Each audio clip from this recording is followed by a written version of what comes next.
At the Surat railway station, trains continue to leave ferrying migrant workers back home. But Surat is a major hub for migrant workers. Remember, this is a place where there are an estimated 15 lakh migrant workers from across India, powering sectors such as power looms in the textile industry or the diamond industry or even construction factories. For the local administration, this has emerged as a key challenge. We're joined here at the Surat railway station by the collector of Surat, Dhaval Patel. You have a very, very difficult job right now, so thank you first for making the time. यहाँ पर हम एक आक्रोश देख रहे हैं workers में, एक गुस्सा देख रहे हैं. In the 2 days we've been here, we have seen protests. What's actually happening on the ground? Majority of my workers here, they belong to textile industry, also diamond industry. Both of them are luxury industries. And as long as there is no downward consumptions or there is no downward consumer, the industries do not seem to be going to opening in the near future. So all of the migrant laborers who are employed in this industry, they are desperate to go home at the earliest.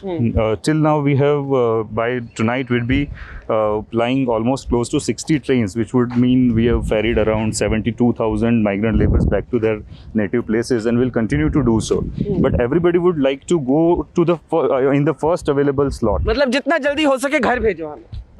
This is their main demand, and because majority of the states, they'll also be receiving from different states, so they also have their logistics issue in receiving. We'll also have our logistic issues in sending, flying from the this place. Yeah. So this is a kind of situation. So if I were to say it simply, demand supply mismatch है, लोग बहुत हैं जाने वाले, trains उतनी हैं नहीं. I would say so, yes.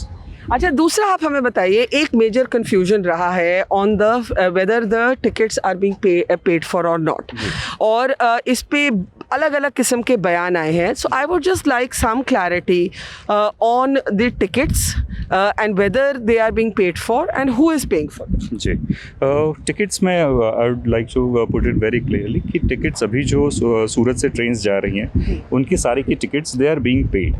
They are being paid, but are they being paid for by the state government, by the central government, or by the workers, or by the employers of the workers? It's primarily by the workers. There are NGOs who sometimes give concessional rates or they do not charge. There are industries who buy for their laborers, but the fact remains that the tickets are charged. So I'm asking you this very clearly again. ये जो 85% और 15% centre और state का sharing था on the passages, that is not for the tickets, that's for the flying of the trains. I would say so. And the tickets have to be purchased, या उनके पैसे worker देता है, या कोई एनजीओ, या फिर उनका सेठ एम्प्लॉयर. जी. So this confusion जहाँ पे लोगों को लगा कि the state and the center are paying for the tickets, this is not true. Not true. What is the state and the center sharing cost on then? I do not know. Sir, so when the worker cannot afford to buy his ticket, क्योंकि 500 से 800 रुपए की ticket होती है, अगर ऐसी situation हो जाए तो फिर क्या होता है? I personally do not foresee much of that issue because majority of cases में the employers etc. और इनका usually खर्ची या पगार देने का system होता है. So sometimes if they do not have money on hand, their employers mostly give them some kind of survival के लिए कुछ पैसा खर्ची या कुछ देते हैं, तो उसमें से भी they are anyhow willing to go back to their native places. So this is really the first kind of clear articulation we have. There is a cost sharing between the states and the center on the flying of these trains, but that's not to do with the tickets. The tickets can be paid for by an NGO, by the workers themselves, or maybe by their employers. True. Is that a correct summary? I understand. Okay. There have been many states who have paid for their laborers. So कुछ जगह पे जो ticket का cost है वो state भी bear करती है. तो स्टेट भी दे सकती है, एम्प्लॉयर भी दे सकता है, एनजीओ भी दे सकती है और वर्कर भी दे सकता है, लेकिन टिकट खरीदना पड़ेगी. And that too we have to purchase in bulk. The railways are flying special trains, so it's not a regular ticketing business. We have to pay them upfront. उनका जो टिकट का पैसा जो लगेगा उतना पैसा हम लोग उनको पे करेंगे. उसके बाद में वो टिकट डिलीवर होती है. They are given to the concerned worker and they are brought here in the buses. Okay. Now, one of the problems that you have faced is with migrant workers from Odisha. We have seen an up and down. High Court ने पहले रोक दिया. उन्होंने कहा कि thermal screening is not enough. अब पहले पूरा coronavirus test करिए. Supreme Court has stayed the order. What is the situation on the Odia migrant workers going back home? Because of the High Court, Honorable High Court's order, we could not ply trains yesterday. We had already got consent from the Orissa government, but we could not ply because of the High Court order. The High Court order got stayed yesterday afternoon or so. So we have started resuming the Orissa trains, and today one train left at 1:30 p.m. And we expect roughly 3 or 4 trains to ply to Orissa per day from Surat. So that problem has been solved. That problem is resolved. Acha, we are seeing clashes in Hazira industrial area. Come sir, we'll walk the other way. We've seen clashes Hazira industrial area mein hue hain. Workers are out on the streets.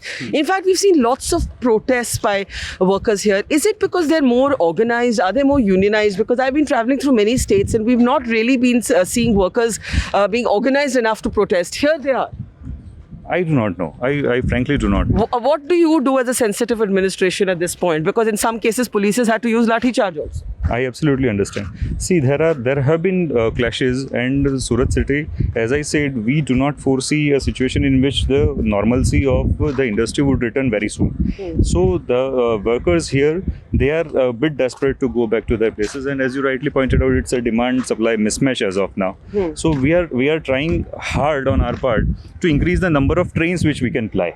So if we can increase the number of trains and we can send more people back to their natives, then that would resolve the issue to a larger extent.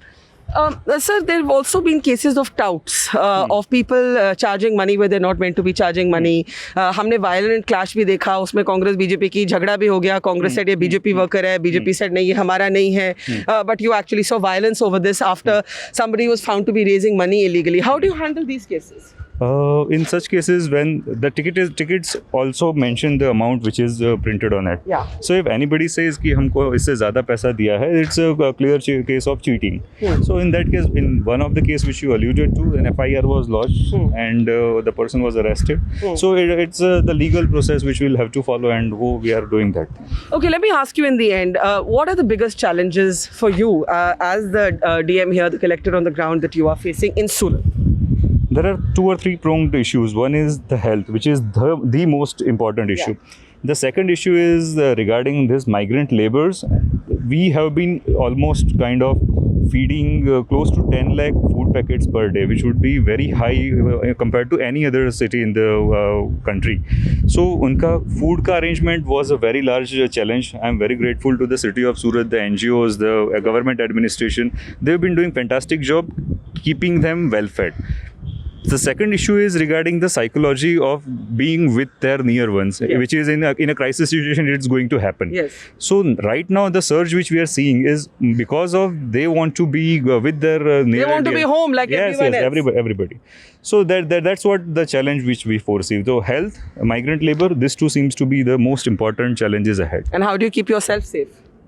No idea. I'm trying to get as much protected as possible, but my job profile is such that I'll have to meet people, I'll have to get in touch, I'll have to board people on the trains. Yes. So I have to be in the forefront. Whatever risk it comes with my job, but because of disaster situation, I'll have to handle it. We thank you for your service, District Magistrate Dhaval Patel. Thank you so much. That is the collector of Surat. We're at the railway station, and his job, and we leave you with the image of him in front of the station. That's our tricolour there, and that's the Surat railway station, and many more trains are needed here in this hub of migrant workers. An estimated 12 to 15 lakh migrant workers here, getting restive now, creating a new set of challenges for the local administration.